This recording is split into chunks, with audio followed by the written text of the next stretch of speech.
Goeiemôre en baie welkom by ons erediens op hierdie eerste dag van Maart. Dis weer eens my wonderlike voorreg om die woord van die Here tot julle te bring. Ons voorsang vir oggend kom uit Psalm 146. Prys die Here, loof en prys hom.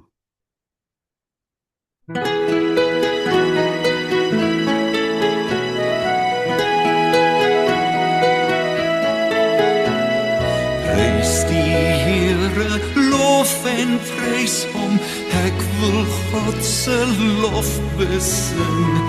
Hy is magtig, loof en prys hom, ek wil God my loflied bring.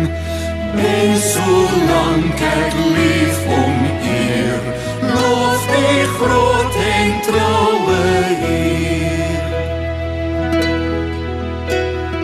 Hy is goed, die God van Jakob, vestig ook op hom jou hoop.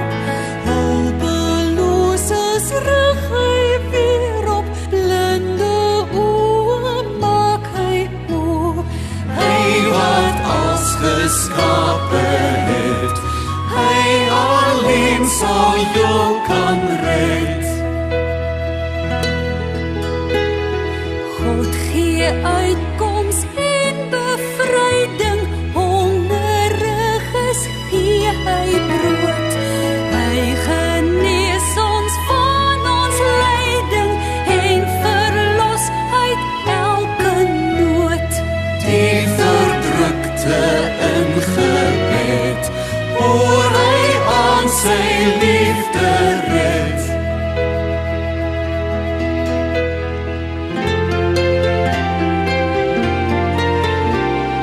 Hy sal altyd trou ons Heer bly, deur hom sal daar redding kom. Maar die goddelose stuit hy en versper sy pad vir hom. Hy sal altyd bly regeer, halleluja, prys die Heer.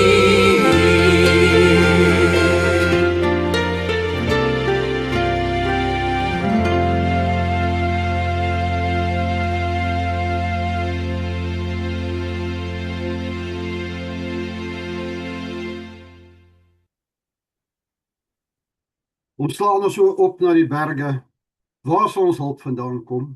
Die Here sê vir ons, jou hulp is in die naam van die Here, wat hemel en aarde gemaak het. Genade, barmhartigheid en vrede van God die Vader en Christus Jesus ons Here. Amen. Nou, kom ons sing nou tot lof van die Here hartlik saam uit lied 156, loof, loof die Here.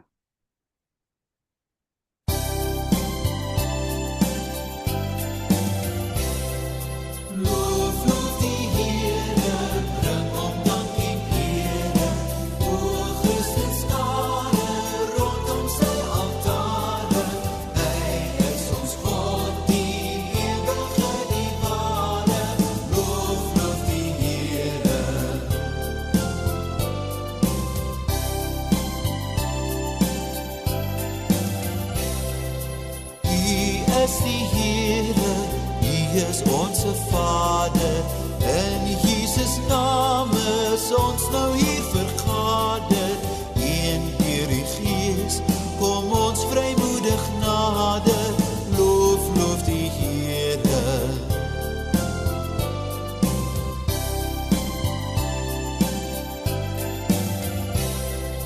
Hoor ons gebede, dat ons in die vrede op al ons weë elke dag kan wandel, en altyd deur na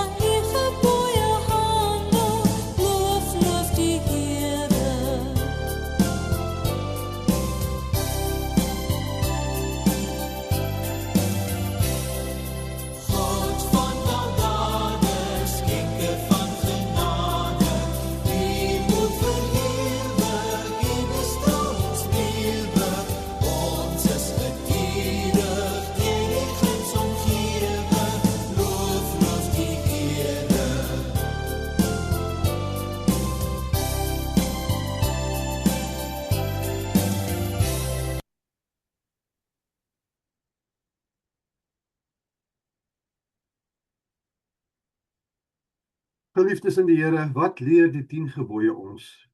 Leer ons wat is die verkeerde ding in die lewe? Leer ons hoe om vir God lief te wees? Leer ons hoe om vir mense om ons lief te wees?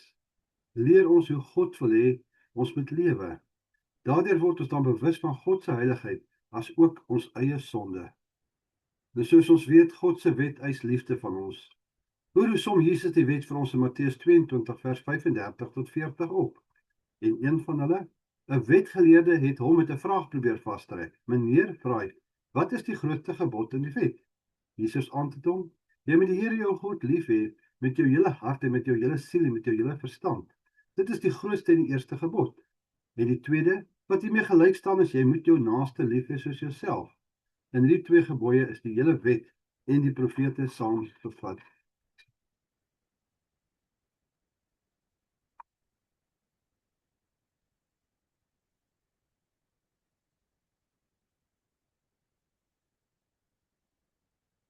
Nou broers en susters, ons weet hoe liefdeloos ons teenoor God en teenoor ander mense is. Laat ons skuld bely met die volgende woorde. Here, ons het almal afgedwaal. Ons handel almal in stryd met u woord. Ons is liefdeloos teenoor u en ons medemens. Begeld ons genadiglik nie volgens ons werk nie. Sien ons aan in Jesus Christus, wat vir ons sonde gesterf het. Nou broers en susters, na ons skuldbelydenis, wil God ons van sy genade verseker. In Galasiërs 3 vers 11 staan daar, hy wat deur God vrygespreek is omdat hy glo, sal lewe. So almal wat God se vryspraak ontvang, moet hul geloof in God opnuut met blydskap bely. Kom ons antwoord hierop deur saam te sing uit lied 163, soos 'n wildsbok wat smag na water.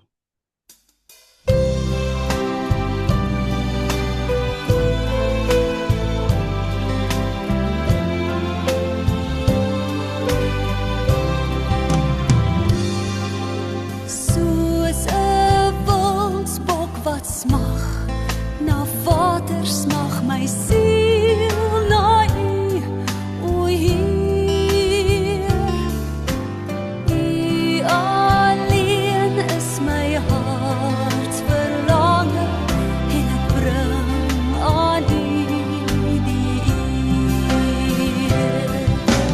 U alleen is my bron van krag en u teenwoordigheid wil ek wag.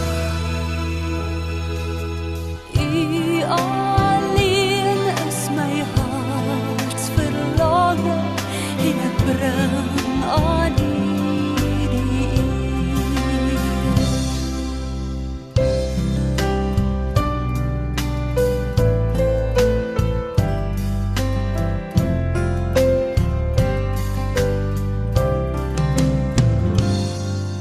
Soos 'n wildsbok wat smag na water, smag my siel na u, o Heer. U alleen is my hart verlange en ek bring aan u die eer. U alleen is my bron van krag en u teenwoordigheid wil ek wag.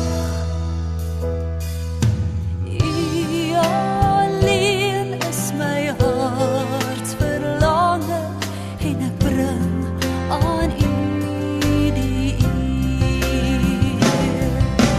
U alleen is my bron van krag en u teenwoordigheid wil ek wag. U alleen is my hart verlange en ek bring aan u die eer. En ek bring aan u die eer.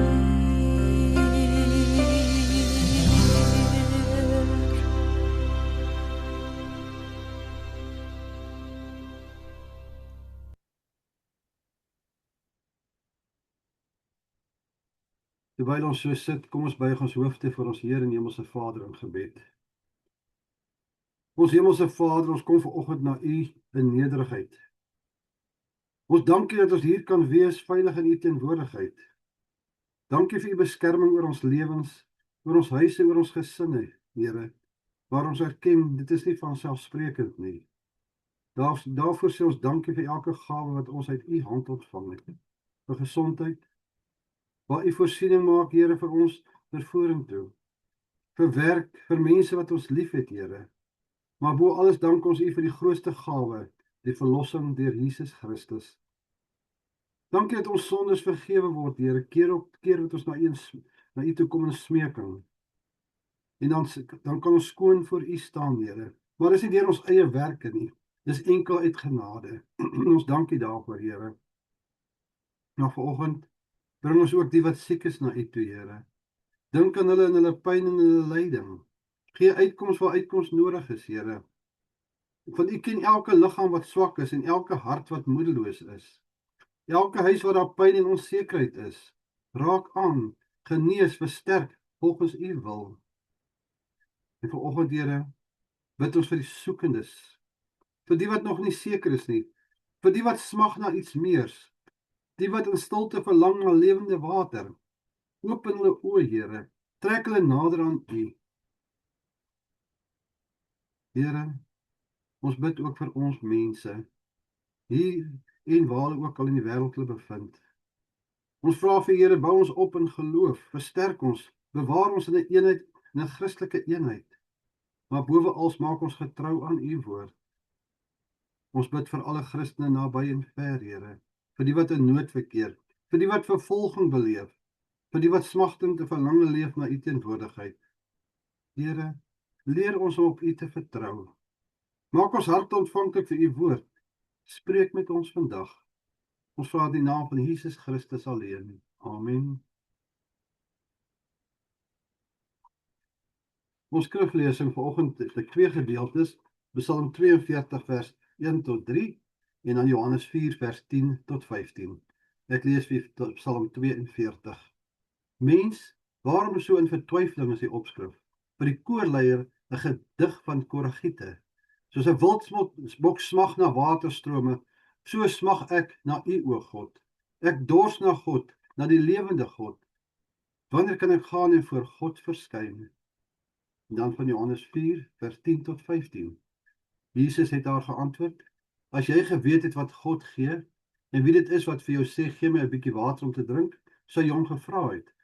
En hy sou vir jou lewende water gegee het.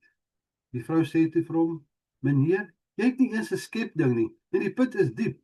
Waar gaan jy die lewende water vandaan kry? Jy is tog nie tot meer in staat as ons voorvader Jakob, wat hierdie put vir ons gegee het, en selfs saam met sy seuns en sy diere daar uitgedrink het nie. Maar Jesus antwoord daar: Elkeen wat van hierdie water drink, sal weer dors kry.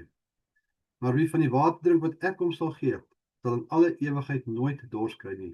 Nee, die water wat ek hom sal gee, sal in hom 'n fontein wees met water wat opborrel en vir hom die ewige lewe gee. Die vrou het vir hom gesê: Meneer, gee vir my dan daardie water, sodat ek nie weer dors sal kry en hier hoef te kom water haal nie. Salig sal die woord van die Here hoor en dit in hulle harte bewaar. Ons dank die Here vir die geskrewe openbaring van die woord. En vra U seën op die gepredikte woord wat volg. Laat die woorde van my mond en die oordeenking van my hart welbehaaglik wees voor U aangesig, o Here, my rots en my verlosser. Amen.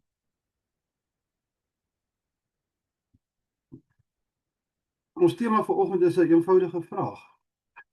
Gaan jy die put oopgrawe? Ons teksvers kom daarvan Johannes 4 vers 14. Maar wie van die water gedrink het wat ek hom sal gee, sal in alle ewigheid nooit dors kry nie. Nee, die water wat ek hom sal gee, sal in hom 'n fontein wees met water wat opborrel en vir hom die ewige lewe sal gee. Nou soos ons almal weet en deeglik bewus daarvan, is water is lewe. En ek wil eers terugverwys hier na Genesis 26 vers 18 toe. Daar sê die woord vir ons, Isak het toe die putte oopgegrawe wat in sy pa Abraham se tyd gegrawe is en wat na Abraham se dood deur die Filistyne toegegooi is. Isak het die name van wat sy pa aan die putte gegee het, weer aan hulle gegee. Nou ons weet, sonder water oorleef niks nie. In die tyd van Isak was 'n put nie net 'n gerief nie, dit was die verskil tussen lewe en dood. 'n Put het families, vee en hele gemeenskap aan die lewe gehou. Waar daar water was, was daar hoop. Waar die put toegemaak word of toegemaak is, het die lewe gaan stil staan. Die wat vandag op plase of plotte of plekke woon of selfs in dorpe waar waterbeperkings 'n werklikheid is, verstaan iets daarvan. Wanneer 'n boorgatpomp breek of die windpomp nie meer wil pomp nie of die dam leegloop, verander alles.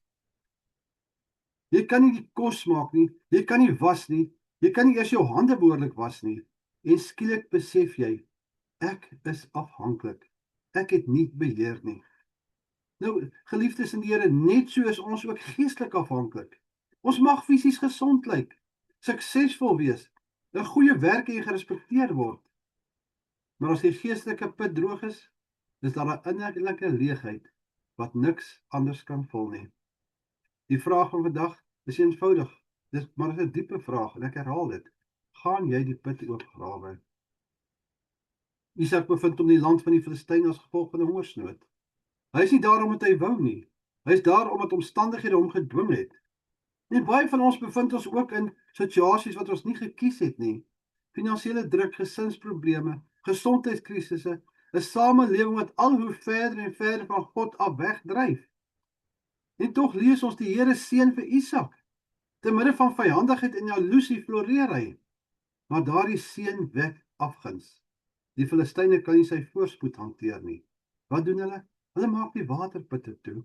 Hulle vat grond en klippe en gooi die lewensbron wat Abraham jare tevore gegrawe het toe. Hulle het nie probeer om vir Isak direk aan te val nie. Hulle sny van hom 'n lewensbron af. En dit is presies hoe ons vyand werk. Satan val nie altyd ooplik aan nie. Hy gooi klippe in jou put. Hy maak jou geestelike lewe stadig, maar seker toe. Nie net een groot ontploffing wat jou in duie laat stort nie, maar met die opbouing van kleinere goedere of voorvalle in jou lewe. Isak se reaksie is eintlik merkwaardig. Hy soek nie wraak nie. Hy begin nie om oorlog te maak nie. Hy gaan grawe die putte oop. Hy herstel die lewensbronne. Hy maak oop wat toegemaak is. En hy gee die putte weer dieselfde name as voorheen. Dit is belangrik om daarvan kennis te neem. Hy verander nie die name om modern te klink nie. Hy verbreek nie die verbintenis met sy geestelike erfenis nie. Hy erken, hier het water reeds vroeër uit die put gekom. Daar is 'n geloofserfenis wat ons ook ontvang het, deur ons ouers, grootouers, geestelike leiers, deur gebed, deur skrifgetrouheid, deur heiligheid, eerlikheid, in 'n lewe wat afhanklik is van God. En in ons lewens het ons op verskeie maniere kontak gehad hiermee. Maar die vraag is, gaan ons dit laat toegooi? Met ander woorde, stadig maar seker verstik word in die wêreld se weë, of gaan ons dit wat onder die afstomping toegegooi is, weer oopmaak? Onthou, God sal seën, God sal lei, maar die graaf moet in ons eie hande wees. Psalm 42 sê vir ons, soos 'n wildbok wat smag na waterstrome, so smag ek na U, o God. Daardie beeld is kragtig. 'n Wildsbok wat deur droogte getuister word, hardloop nie na 'n modderpoel nie. Hy soek vars water. Hy weet sy lewe hang daarvan af. Maar wat gebeur wanneer iets hierdie stroom versper of laat opdroog? Wanneer daardie vars lewensgewende water skielik nie meer by jou uitkom nie. Baie van ons beleef vandag daardie innerlike droogte. Ons besoek die kerk, maar die hart voel leeg. Ons bid, maar dit voel of ons woorde teen die plafon vassteek. Ons lees die Bybel, maar dit raak ons nie meer aan soos vroeër nie. Hoekom? Hoekom gebeur dit? Want daar is wêreldse klip in die put van ons geloof gegooi. Dink daaroor na. Stadig maar seker. En nou kan jy dit reg vra, watter klippe praat ek van? Die klip van 'n besigheid. Die gejaag van afspraak tot afspraak. Die hardloop na sport, die hardloop na verskillende goed wat ons in ons skedule wil inpas. Ons het tyd vir alles, behalwe genoegsame tyd om stil te word voor God. Die klip van materialisme. Ons vertrou meer op ons inkomste as op ons Skepper. Ons voel veilig as die bankrekening vol is, maar paniekerig as dit daal. Die klip van kompromie. Ons begin dink soos die wêreld. Ons lag saam met dinge wat vroeër vir ons sou ontstel het. Ons regverdig sonde omdat almal dit doen. Ons luister na goed op die televisie waar die naam van die Here eenvoudig ontheilig word. Maar almal luister daarna. Wat anders kan ek nou luister? Want dit is hoe die Satan stadig maar seker in jou hart inkruip. En dan, amper ongemerk, raak die water van jou geloof minder en minder. Vertwyfeling kruip in. Twyfel begin luister. Is dit alles werklik? Maak dit regtig saak? Maar Psalm 42 leer ons iets anderste. Selfs in vertwyfeling bly daar 'n dors, 'n smagting, herinnering dat daar meer is. Daardie dors is nie jou vyand nie, dit is vir jou 'n uitnodiging. As jy dors het, beteken dit jy leef nog. 'n Dooie mens het nie dors nie. 'n Geestelike dooie hart verlang nie meer na God nie. Maar as jy nog smag, dan is daar hoop. Die oplossing is nie om die dors te ignoreer nie. Dit is om dit oop te maak, oop te grawe. En in Johannes 4 ontmoet ons 'n vrou wat ook kom water skep het. Sy kom op die warmste tyd van die dag alleen. Sy vermy mense. Sy dra haar eie skaamte saam met haar. Sy het al van baie water gedrink. Verhoudings, aanvaarding, miskien hoop, maar niks het haar dors geles nie. En toe sit Jesus by die put. Hy sê vir haar, as jy geweet het wat God gee, sou jy hom gevra het, en hy sou vir jou die lewende water gegee het. Let op, Jesus het haar nie eers veroordeel nie. Hy bied haar water aan. Hy begin daar deur haar behoefte aan te spreek. Sy neem dit eers letterlik op. Sy dink aan fisiese water. Sy sê, Here, gee vir my daardie water sodat ek nie meer dors sal kry nie. Hoe baie van ons dink ook net fisies. Ons bid, Here, los my probleem op, gee my uitkoms, maak my omstandighede beter. Maar Jesus praat van iets diepers. Hy praat van 'n fontein diep binne in jou. Wie van die water drink wat ek hom sal gee, sal in alle ewigheid nooit dors kry nie. Dit beteken jy gaan nooit weer swaar kry nie. Dit beteken jy gaan nooit weer vra hê nie. Dit beteken daar sal 'n innerlike bron wees wat nie afhanklik is van die omstandighede is nie. Maar wanneer Jesus jou put oopmaak, herstel, gebeur iets bonatuurliks. Die Heilige Gees kom woon in jou. Dis nie meer net 'n put waaruit jy skep nie. Dit word 'n fontein wat opborrel, 'n bron waaruit jy kan lewe. En 'n fontein hou nie die water vir homself nie. Dit word 'n stroom wat ander verkoop. Maar ons probleem is dikwels dat ons aanhou drink uit die verkeerde bronne. Ons soek vrede in status. Ons soek identiteit in mense se goedkeuring. Ons soek vreugde in tydelike plesier. En dan wonder ons hoekom ons steeds leeg voel. Maar wanneer Jesus werklik die Here van jou lewe word, verander jou prioriteite. Jy begin anders kyk, anders praat, anders reageer. Jou hart praat met jou. Jy ervaar emosionele oomblikke van besef en dankbaarheid. Die Samaritaanse vrou los haar waterkruik en hardloop dorp toe. Dit waarvoor sy gekom het, raak onbelangrik in vergelyking met dit wat sy ontvang het. Sy sê net, kom kyk. Sy het nie 'n teologiese agtergrond of opleiding gehad nie. Sy het nie 'n perfekte verlede gehad nie. Sy het net 'n ontmoeting met Jesus Christus gehad. En dit was genoeg. Meer as genoeg vir haar. Baie mense dink, hulle moet eers alles reg hê, voordat hulle kan getuig. Maar God gebruik gewillige harte, nie perfekte mense nie. Jou buurt is jou sendingsveld. Jou werksplek is jou oesland. Jou familie is jou verantwoordelikheid. Jesus sê, kyk na die lande. Hulle is ryp vir die oes. Ons sê dikwels, die wêreld is te sleg. Mense wil nie luister nie. Maar Jesus sê die oes is ryp. Die probleem is nie die oes nie. Dit is die arbeiders. As jy nie die put oopmaak en self drink nie, gaan die water deur jou laat vloei nie. Wie gaan anders dit doen vir jou? Dink daaroor na. As jy nie die put oopmaak en self drink nie, en die water deur jou laat vloei nie. Wie anders gaan dit doen? Ek sluit af met die volgende. Isak het 'n keuse gehad.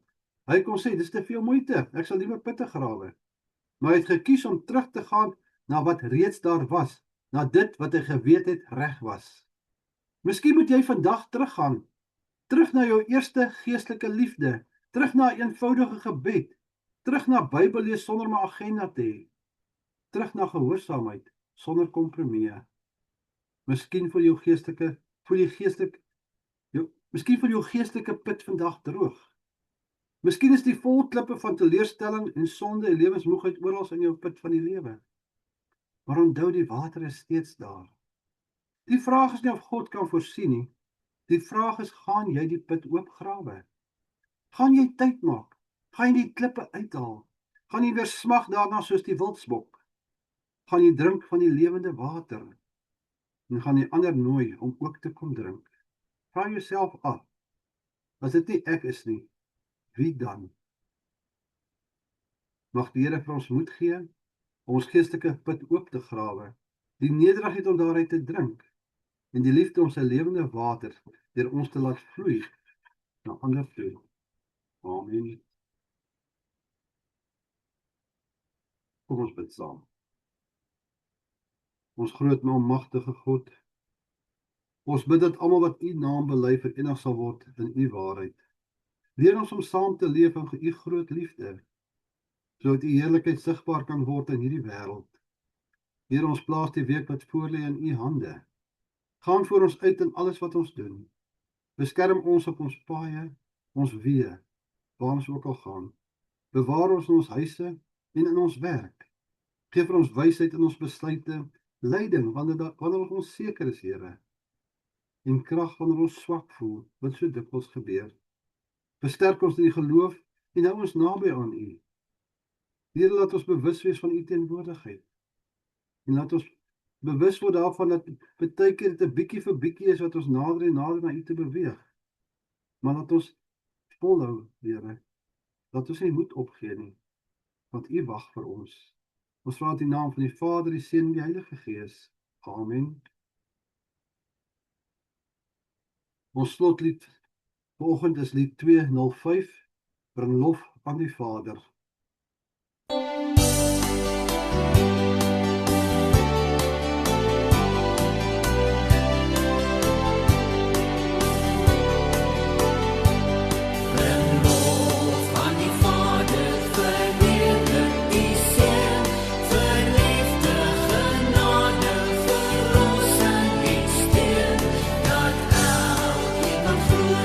Verlore mag gaan, maar eeuwig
Ontvang die seën van die Here en gaan in vrede. Die Here sal julle seën en julle beskerm. Die Here sal tot julle redding verskyn en julle genadig wees. Die Here sal julle gebede verhoor en aan julle vrede gee. Amen.